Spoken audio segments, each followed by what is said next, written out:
Hello and welcome everyone to one of our fantastic community calls. Today we have a very important topic that we will be discussing. It's a topic of water. And as you can have seen, and as you have seen in the past community calls, we have run a series of open hardware solution from our network, from our community. Some of them were on water, like the LibreWater recent project, a desalination, open source desalination device that has been invented and later on iterated by another gig member in Iraq to include solar energy system. And then we've had another call on open source weather stations, which is a very, very interesting call. I recommend for those who haven't watched it to go to our YouTube channel and watch that one. And today we want to celebrate that series by bringing in another very important project, another very important invention or happening that has happened due to the amazing collaborations that happen within GIG. And it's a very unique one because we have Kuldeep with us from BRAC. Yes, Spiros, if you can mute yourself, that's amazing. And welcome, Spiros. Who had inspired Mustapha in Ghana to work on an open source solar powered water filtration device. We have seen the images of this project and how this filtration device was installed in a school in Accra, Ghana. And Mustapha told us about the impact and how great of a project that is, not just because of the invention of the open source device itself and the working on the hardware itself, but because of also the educational elements that were included through the students and how that was a great hands-on project for education at the school. So it's all very inspiring, and I see some of the most relevant gig members here, Michelle, Spiros from the LibreWater project. But with no further ado, I'm going to hand over first to our speakers so that they can introduce themselves. And then we're going to get into the topic right away. So Mustapha, please introduce yourself. All right, so thank you very much. My name is Dauda Mustapha, a gig member and a maker from Accra, Ghana. I work in makerspaces originally, and currently I work in a makerspace in academia here in Accra in a school called Academic City University. Yeah, so that's just a bit about me as an introduction. Yep. Kuldeep, go ahead. Hi everyone. I'm Kuldeep. I am from Nepal. But I work in Bangladesh at this moment. I work with this organization called BRAC. It's one of the world's largest NGOs. I lead the Frontier Technology and Climate Innovation Unit inside the Social Innovation Lab at BRAC.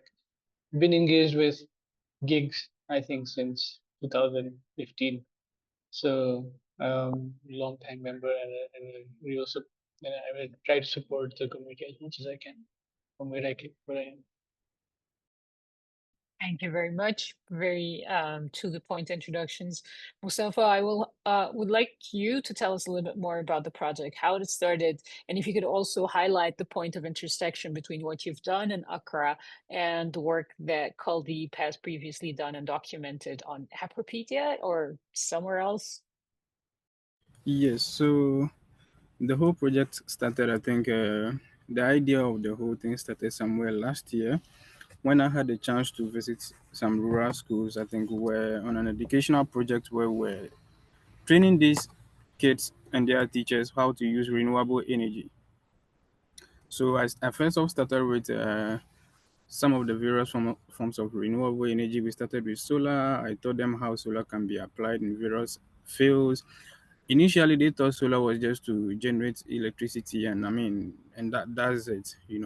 So I told them we worked through all the stages of solar energy, what you can use it for, not only for electricity, but also tapping the heat in the sun for other purposes. So from there, we spoke about biomass and other forms of energy.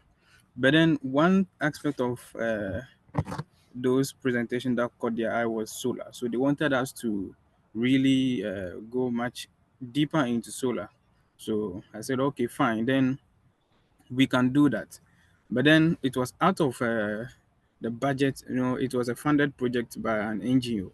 But as we went through, they were so interested in the project. They were so interested in the solar part of the project, and they wanted me to, continue it and try to see how they would learn much more about that. So I spoke to the headmaster. I think there were two headmasters of the school. That okay, I would like to bring in this solar project in here.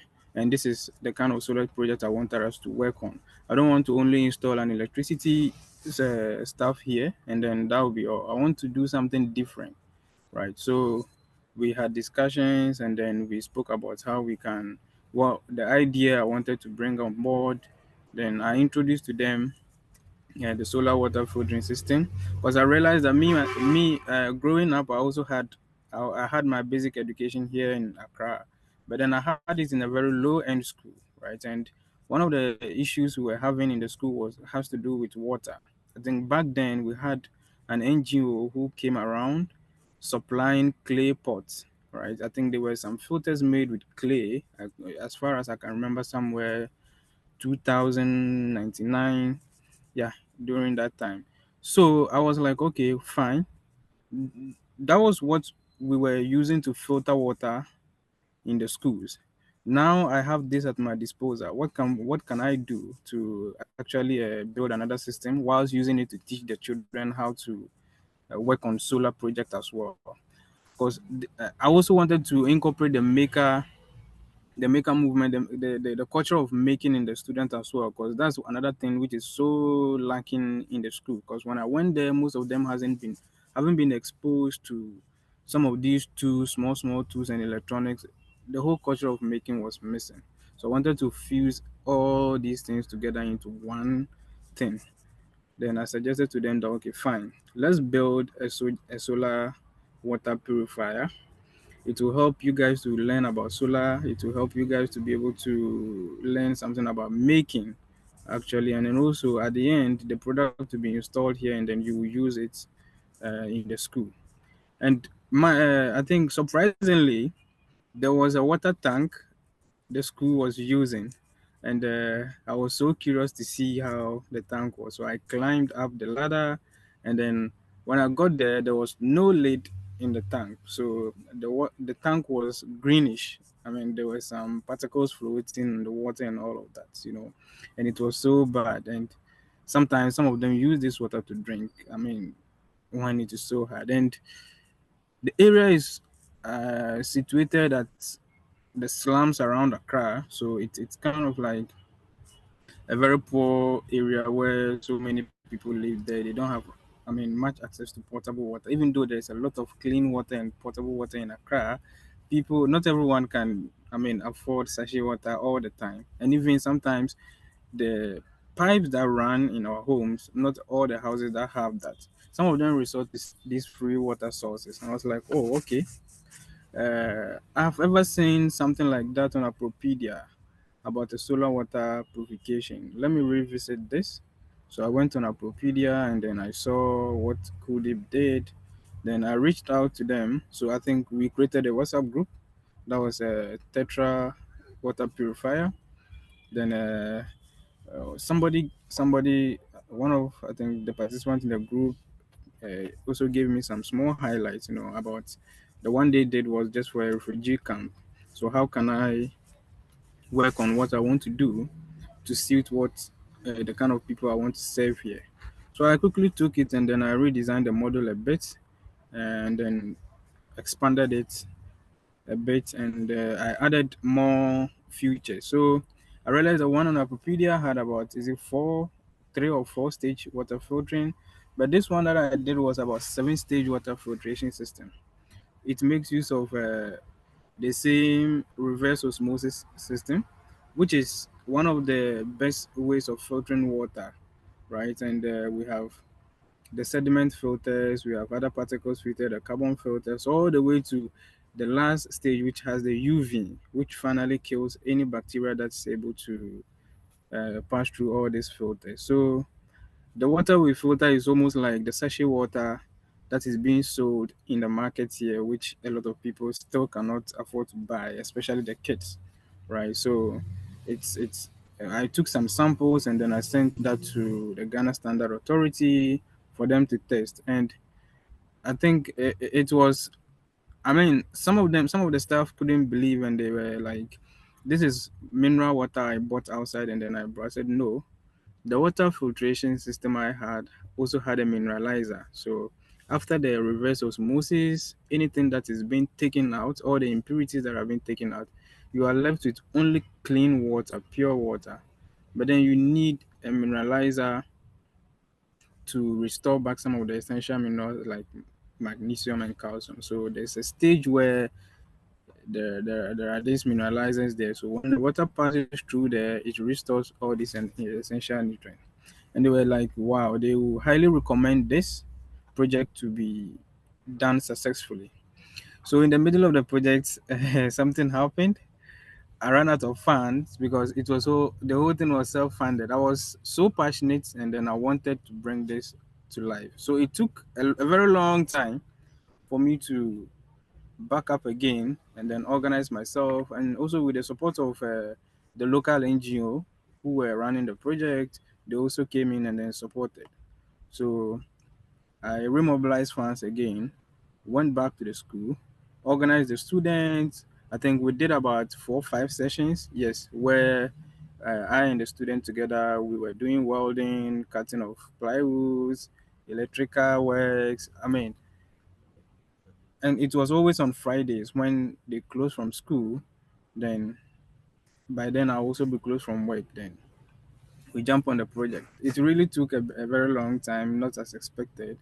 But then what made it successful was the passion behind that. So at the end of the day, we installed the project and then we tested it with the water over there, and everything was flowing. So I think 2 weeks ago, we went there. There was an NGO which was in to water. I think they work in water intervention. So they came to see it, and then they called me to come, and yeah, we had some interesting conversation about how we can scale up some of these things into other parts of the rural communities. I mean, it was a fun project I wanted to do. I didn't know that people were watching this way. So we had interesting conversations, and also further how to rebuild the system again to fit the kind of environment we have here in Ghana. So, for instance, most of the rural areas fetches water from ponds, open ponds, and streams, which are sometimes muddy, right? So there is a second version of the project I'm working on where I want to add a coagulation tank.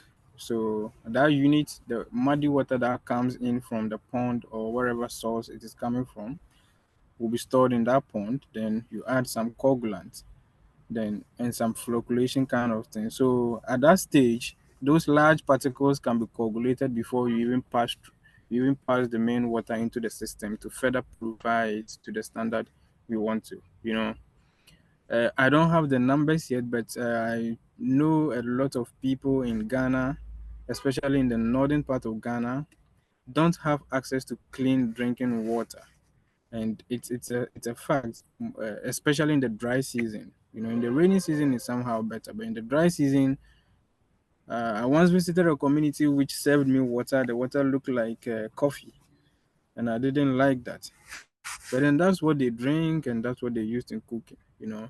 So it's something that exists, and I was really very happy to bring this project to life. And anytime I pass by the school and I see the project, I feel so relieved, and I feel so happy about the work that was kept in for the project to be done. And I was so inspired by the works of Kuldeep as well. I think if not for what I saw on Appropedia, it would have taken even a very much longer time for me to be able to bring a project like this to life. Yes. Thank you. Thank you, Mustafa. So inspiring. I have a couple of questions. My first question to you is, you mentioned students. In which capacity were you doing this? Was this part of your work at the Fab Lab? Like, was this part of a program, or was it voluntary work? How were you involved with the school in the first place? So my first involvement in the school was a part of the Fab Lab we are working on. So there was a project that I was assigned to. go and then facilitate. It's called Green for Clean Energy. I think it's Vivo Energy who was running that project.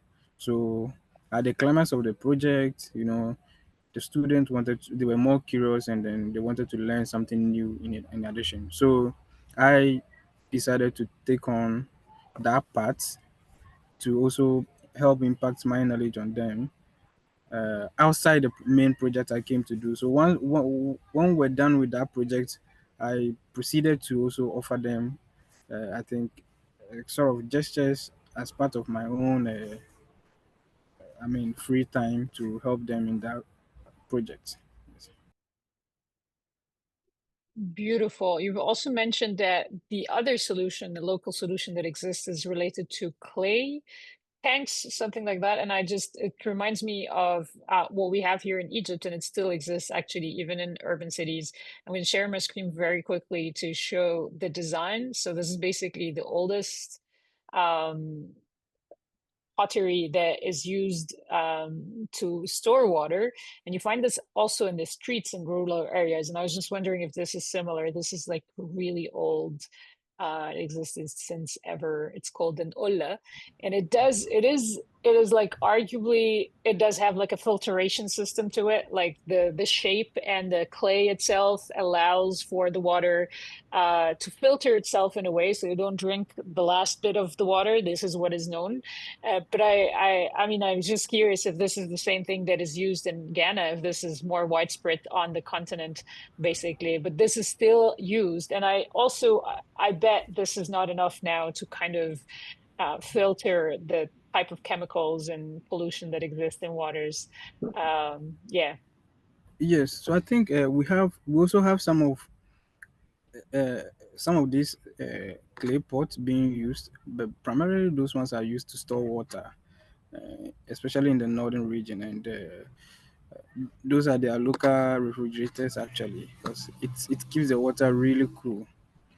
But the ones we were using in the schools were a bit modified. They have a plastic container below them, and they were shaped kind of like a rectangular shape inside. But then those ones were a bit porous than the local ones that are used to store water. So I think they made them a bit porous so that filtration can be done so easily. Yeah, so basically the old one that we use is what they took, and then they modified it a bit to be able to filter the water.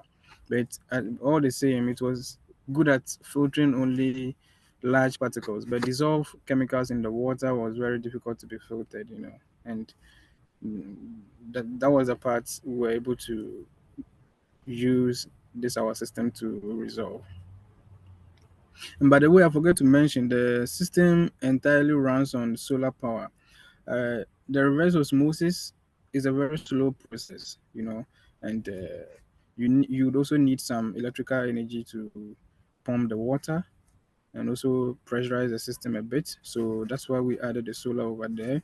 There was a pump that was also embedded there, and also the electricity to also run the UV light to be able to kill the bacteria. Yeah, so all were powered by solar. So that's why the main function of the solar was installed on it as well. We have a question from Bilal, and then we can head over to Kuldeep. We can't wait to hear also from Kuldeep. But Bilal is asking here, the RO filter, which parts need replacement? If there is no RO, how do you remove salinity? Yes, so the arrow, I think there are some parts of it that need replacement. For instance, the data we had was that the filters, especially the sediment filters, need to be replaced frequently, and they are not really expensive. I think the first three or first four sediment filters are not very expensive to always replace inside. The other thing that's always need to be replaced is the UV lamp, and it's about 1 year. I had conversations with other companies which are into large scale water purification system. They spoke about how the UV bulbs, it takes about 350 days to be changed, right? So If you are building one, that's one thing that you need to consider. But in all, it isn't a very cheap project. I think the whole project costed us around, I think, 1,200 USD, something like that, in that region. Yes, to put the whole thing together. Yeah, so basically that was it. It wasn't a very big RO system actually. So I saw the cost to be okay for a project of this type. Amazing. Thank you so much, Mustafa. I also want to say very quickly that we have Michelle with us on the call, and I know Michelle worked on digging wells at some point in Ghana. So please don't go anywhere. We're gonna get you on the floor. Like we'll hand over at some point. But for now, Kuldeep, I'm very much looking forward to hear from you on this. How are you involved? How do you feel hearing now from Mustafa, knowing that your work has been built on and actually had greater impact somewhere else in the world? Yeah, hi everyone. I think this is really fantastic, and this shows the power of the gig community. The sort of decentralized innovation that the structure enables is truly remarkable. Again, I mean, the project that we started was actually one of the gig projects called we got funding from Toluca. Um, to initiate this, but I have a quick presentation which I think would be helpful for everyone. Let me just, yeah, so this is the project again, name was Toluca Water Filtration Project. Um, can everyone see the presentation? Yes. Okay, yeah.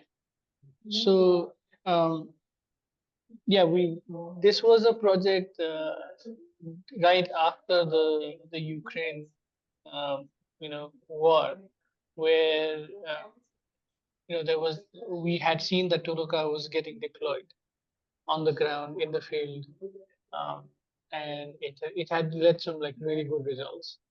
And after the deployment of Toluca, there was a call Just, from um, sorry, I the will interrupt very quickly here. If you can give very quickly an introduction on what Tolokar is, because I'm not sure if everyone knows of Tolokar. Yeah, so Toloka is again another fantastic project from Gig, which was about building sort of mobile maker spaces. So it actually started in Uganda, in the refugee camps up north, and then from there, when the Ukraine war started, when there was a need to sort of provide support in some ways in the humanitarian sense, with support from I think the German government. Global Innovation Gathering got the grant to send a few of these build new mobile maker spaces. I think the maker space in Barcelona was also involved. Sorry if I missed other people's name. Just a couple of years ago. So and they sent a couple of mobile maker spaces there in the ground, and as part of that, there was this open call for a collaboration project between different between which was essentially coordinated by Gig, but then would connect external makerspaces to the Ukrainian makerspaces to solve a particular problem on the ground.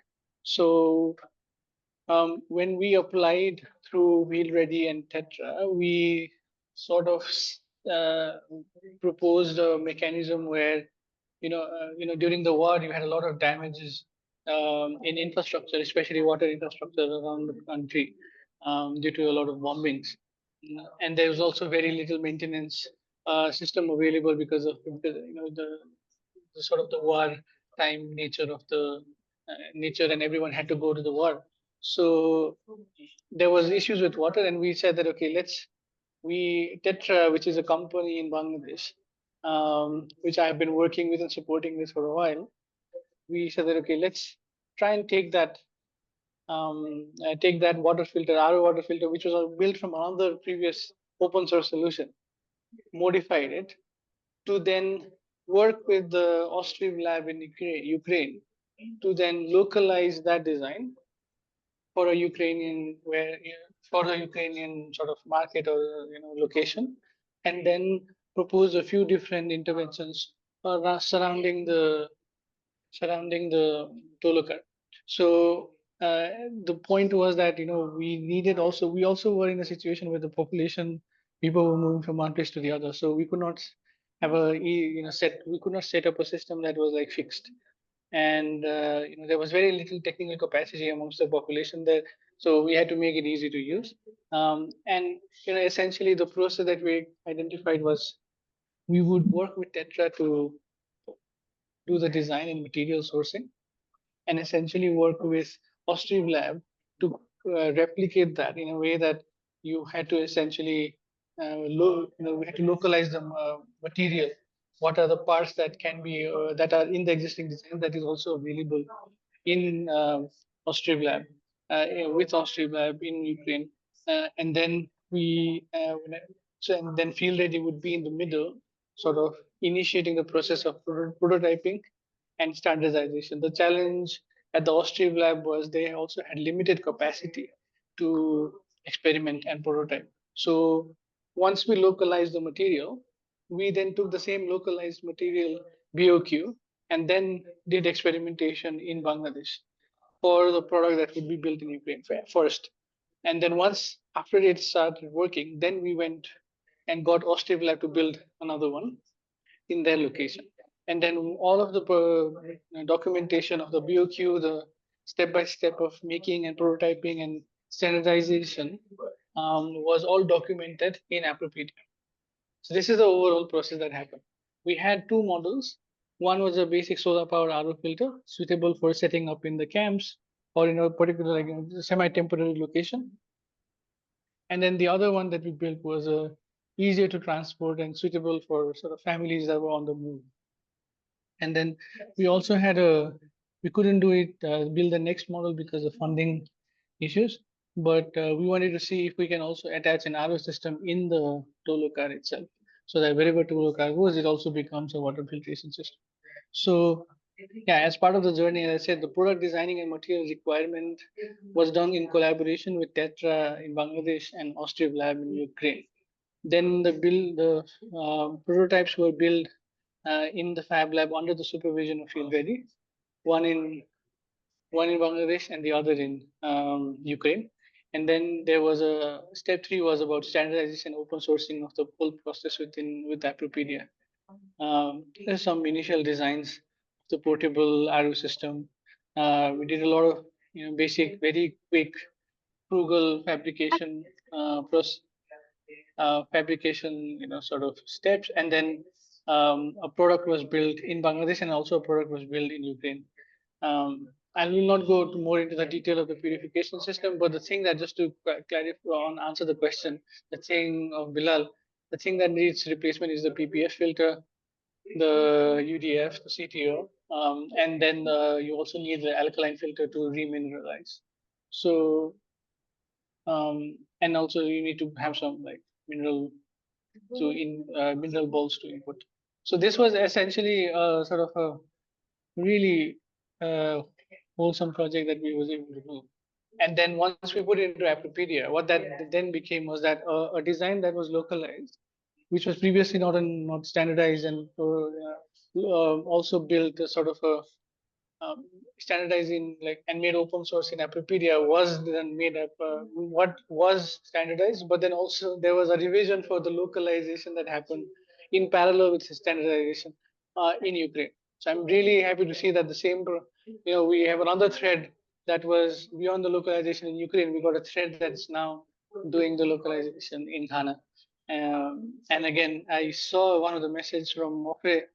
Again, we would love to see that process of the RO system in Ghana also get standardized and added to Appropedia in some manner, in in a manner that we did for both the product in Bangladesh, the product in Ukraine, and this could be for the product in Ghana.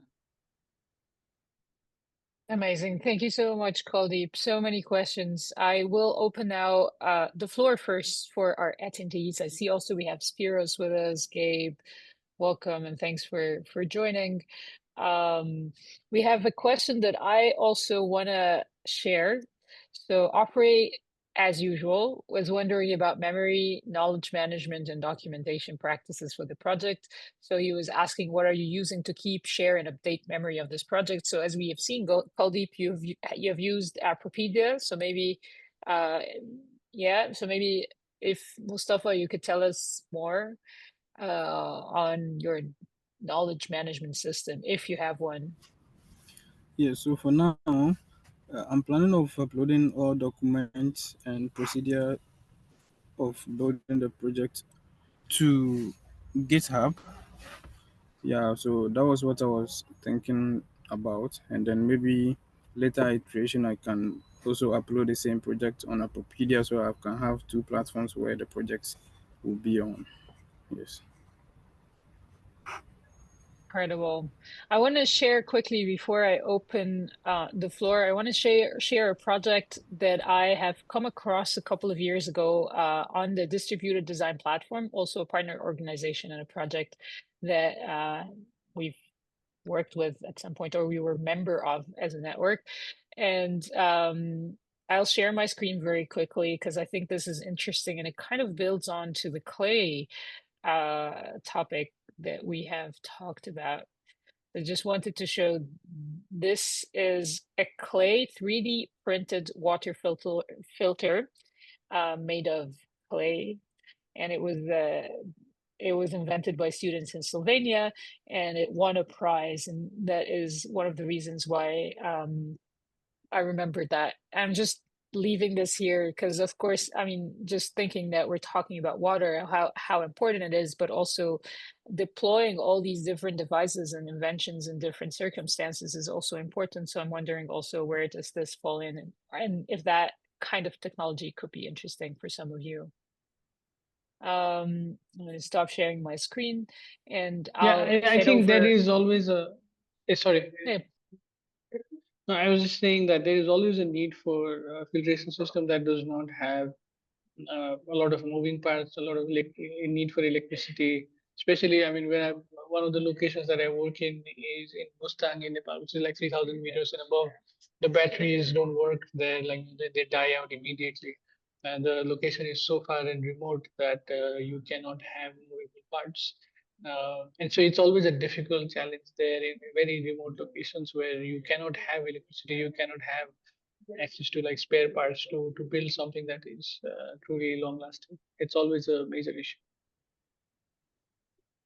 absolutely. And this is a very good point. Thanks, Kuldeep. Like, how are the different devices are used? Which context, basically? Where are they best suited, and how do they change from one place to another, from one time to another, depending on the circumstances as well?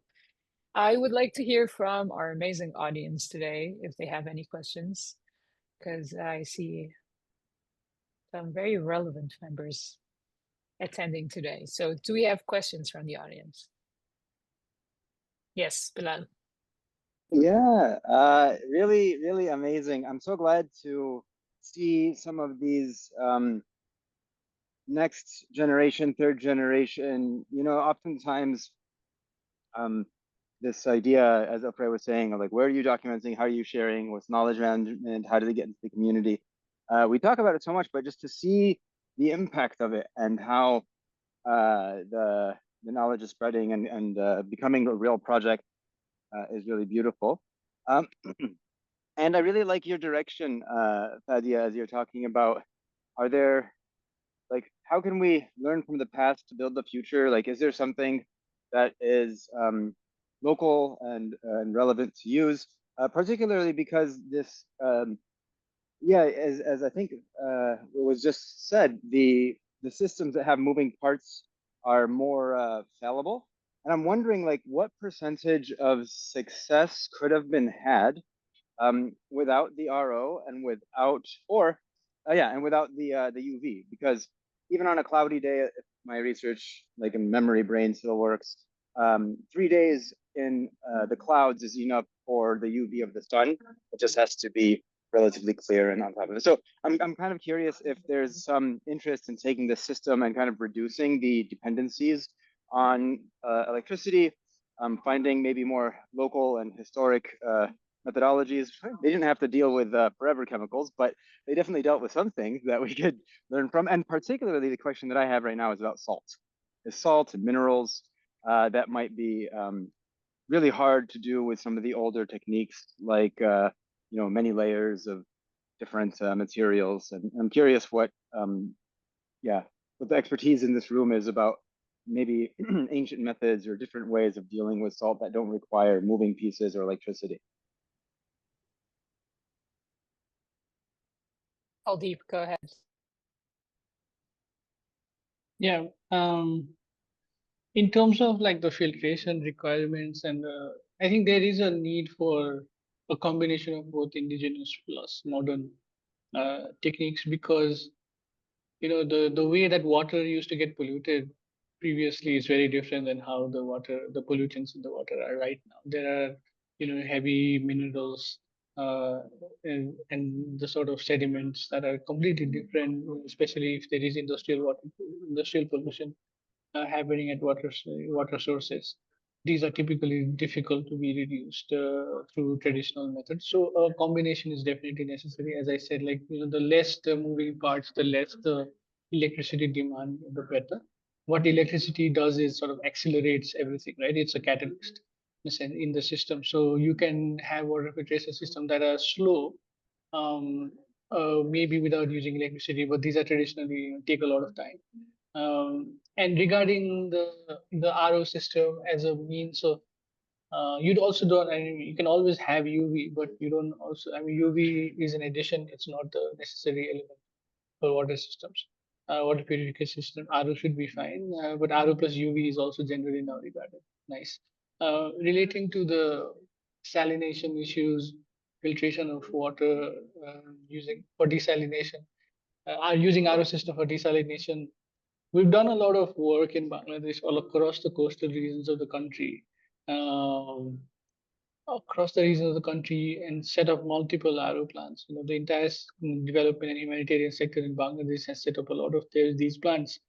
They are now, the challenge with them is twofold, right? One, for every liter of water that RO purifies, it creates, I think, 3 liters of brine, which means that it has to intake more water to create clean drinkable water if it's used for desalination purposes. And that means that there's a massive brine management issue that happens whenever we're building things at scale. And because of that, and the challenge then becomes is that where do you throw that brine away? Because if you throw that brine away again in the ground, it then leads to more pollution and more like the salination issue again increases, right?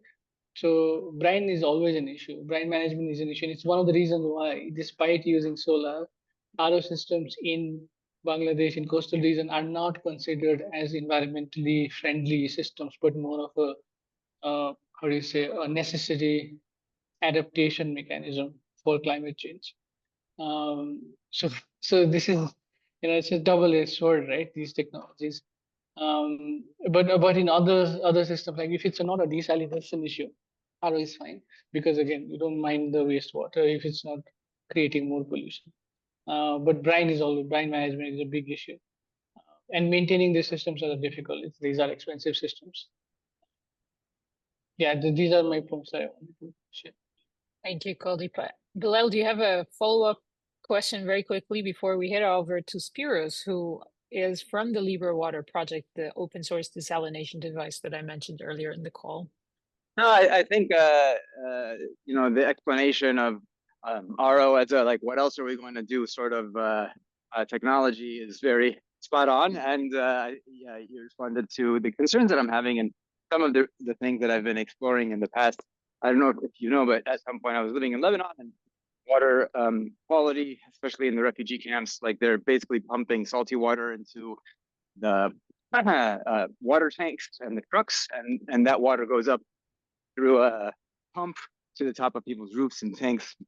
And so one of the avenues that I was exploring is this idea that's, traditional and old. It's just, solar heating for distillation. And I'm wondering if anybody here has explored that. I know it might not be so scalable, and you can't just like pump energy into it and get more water out so quickly. But I'm curious if solar distillation was on anyone's radar as a one of the methods to explore. Especially a lot of the places that need water have a lot of sun, right? It's like, oh, hey, there's something here. We are actually exploring right now solar distillation as a means to reduce the amount of brine, meaning that, like, let's say the solar solution would heat up, would sort of the water would flow into a very thin film, and then that would then the base of that plate would be then heated with electricity, solar, and then it would accelerate the evaporation, and then it can be distilled later on. The challenge again, and we're still in the experimentation phase. I don't think then a solution like that exists. I mean, LibreWater is a mechanism that does something similar, but not through like taking a water and then probably doing evaporation. But over to you, Fadia. Piras. Thank you. So nice to hear a project being referenced here. It's true that the technology we use is called the vertical multiple effect distillation.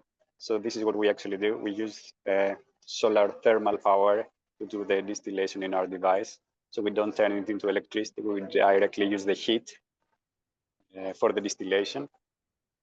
Yeah, I don't want to expand on what we do in this call, but you can find it all online and see the differences there.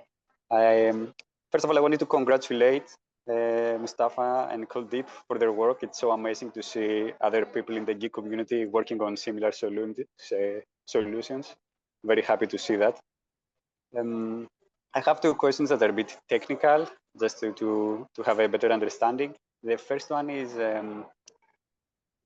reverse osmosis can produce bigger quantities of water. So I was a bit curious to hear, have you measured the quantity of water that can come out of that device? That's the first one. And then the second one is about the pressure. Like sometimes reverse osmosis needs quite high pressures, which could be an issue. Have you measured like in how many bars you need to operate?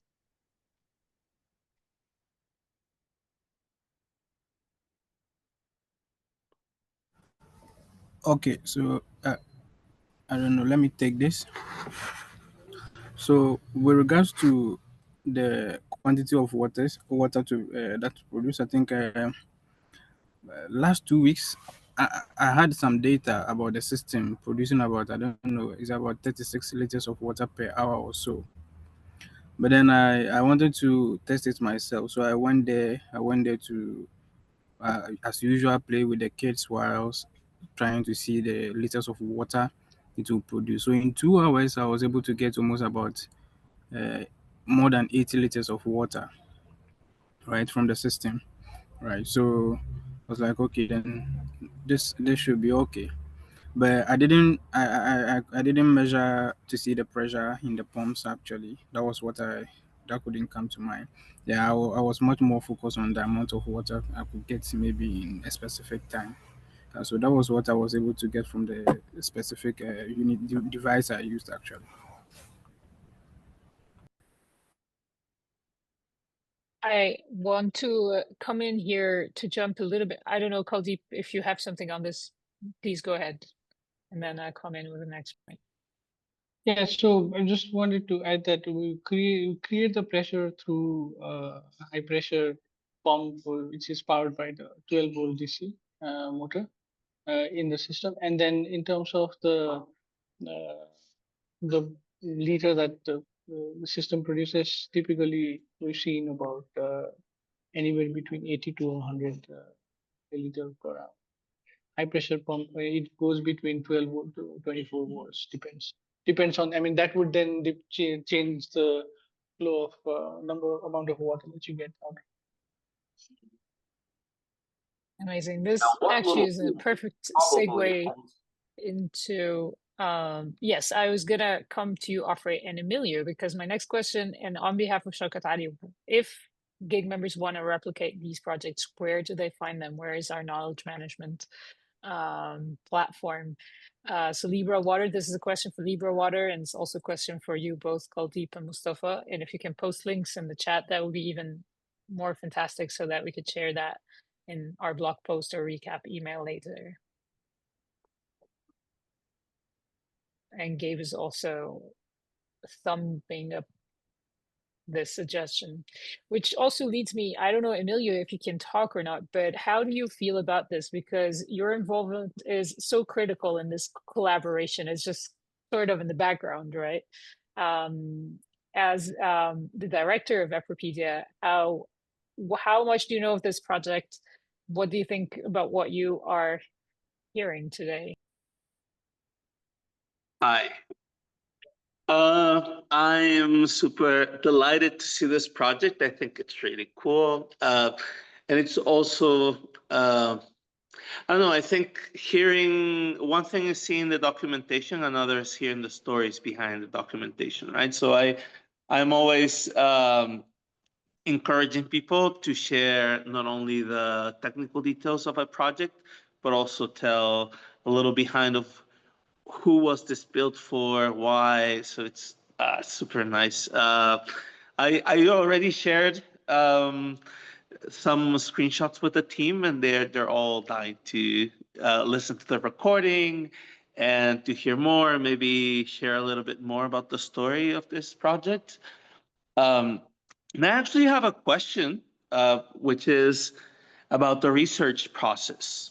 What kind of information led you in the direction of choosing the technology, adapting the project, especially because a lot of the discussion was about localization.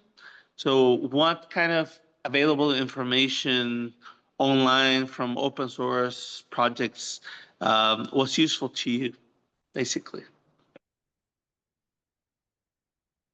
I think for us it was a very difficult process though. The localization, I mean, it is a challenge, right? I mean, most of the uh, products that are open source, they do not have one sort of even a flexible BOQ, a flexible sort of specification.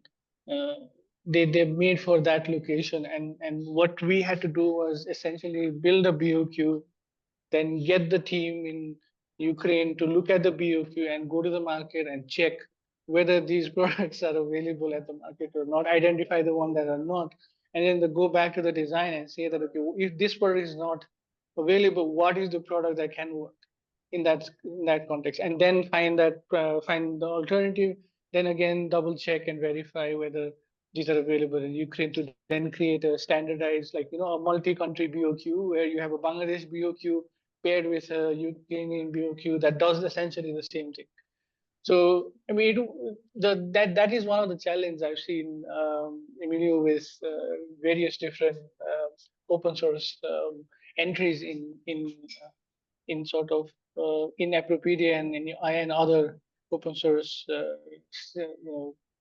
hardware platforms, because the localization is always a difficult thing, and it's the platform itself does not sort of have a mechanism to document that localization. It's very difficult, meaning that you cannot say that, okay, if there is a localization tab where you can see, okay, this is the main source of the product, what's the localization tab that then was like a thread that then does a localization for Ukraine, a thread for the localization for Ghana, and then in a localization for Nepal, let's say, for India. That would be fantastic, actually. Well, this makes me want to invite you all to join the ongoing conversation on documentation platforms, and because that's exactly what we're talking about. We're talking about gigs knowledge management system. Afre's on board on this, and maybe later, Afre, if you still have time, you can give us a very, in a nutshell, why is this important? And yes, I want to hand over to Michelle, who's been doing amazing work in this area of water, but specifically also, I hope you would touch on your project in Ghana.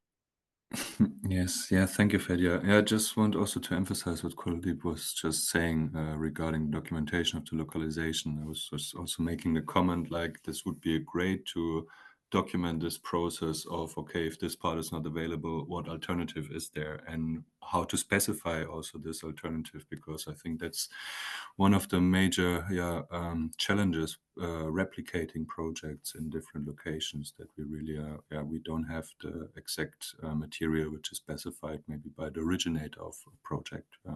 So just to emphasize this topic, and also the comment by Spirus, like creating a fork of the repository was also like one thinkings, like having maybe a fork or branches of different projects, especially for a specific location.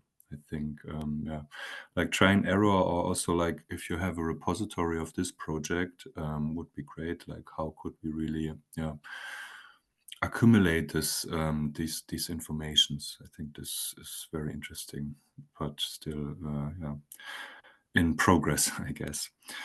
Maybe just from my side, Fadia, you just mentioned it. I'm not into water applications, so I'm more into the solar side. So that's why I also attended here, because of solar powered water. So maybe Mustapha, what I can give you as information, as you're maybe also doing training on solar projects, as I'm involved in a project which is called LibreSolar. So it's about open source hardware solar systems, so especially like a solar charger and battery management systems.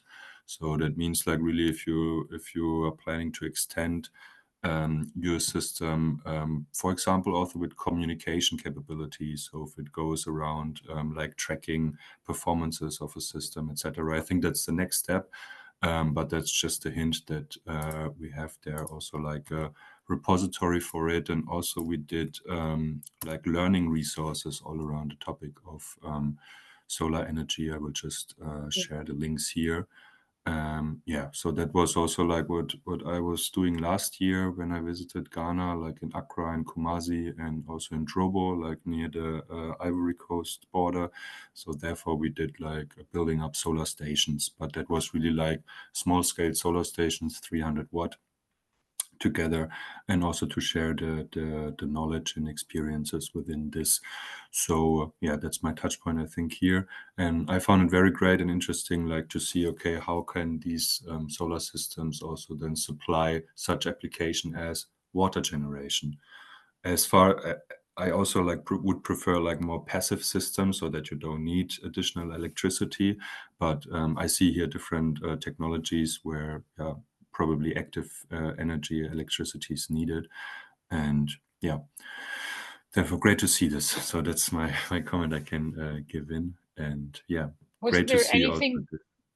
related to wells? Did you work on anything related to wells, or am I mixing this up with someone else? To what? I didn't get it. Water wells, like No, that that's wasn't not me. you. Okay, Yeah. great. Thanks for the correction. But Yeah. you were doing solar projects in Yeah. Ghana. Great. Yeah. Um, Well, thank you. Really thank great. you all. I mean, we're coming to the end of our conversation today, and I have one big question that I'm expecting answers to because we're ending the call. But I would love for maybe you to take this question with you. But are there any possibilities for commercializations on these type of projects that you would think is vital for the sustainability of these projects, right? So you would able to build more water filter systems in schools and places that actually need them. Do you ever consider that? Do you think of that? This is a question generally that I think about the type of gig members work in organizations that were very involved in the projects themselves and the technical sides of them, but also we're mostly depending on funding. So the question of sustainability is something that I always think about, and I was wondering what's next. If someone has an answer on that, they can go ahead and end the call with that. And again, and since we don't have time to talk about what we're talking about right now in terms of knowledge management platform documentation, please get in touch with Offray. Please, Emilio, if you can join the call next time. This is a very important call that we're having now within GIG that I think is very important for exactly the type of discussions that we're having here and the type of collaborations that happened in that case. Yeah, but one thing since I have Emilio here, I don't get to talk to Emilio all the time. It's like, around Appropedia. Appropedia is a really good replicating platform, but as you said, localizing it needs to go into becoming a really good localizing platform as well. And I hope, and we're open to supporting in any ways and thinking around how that can be developed.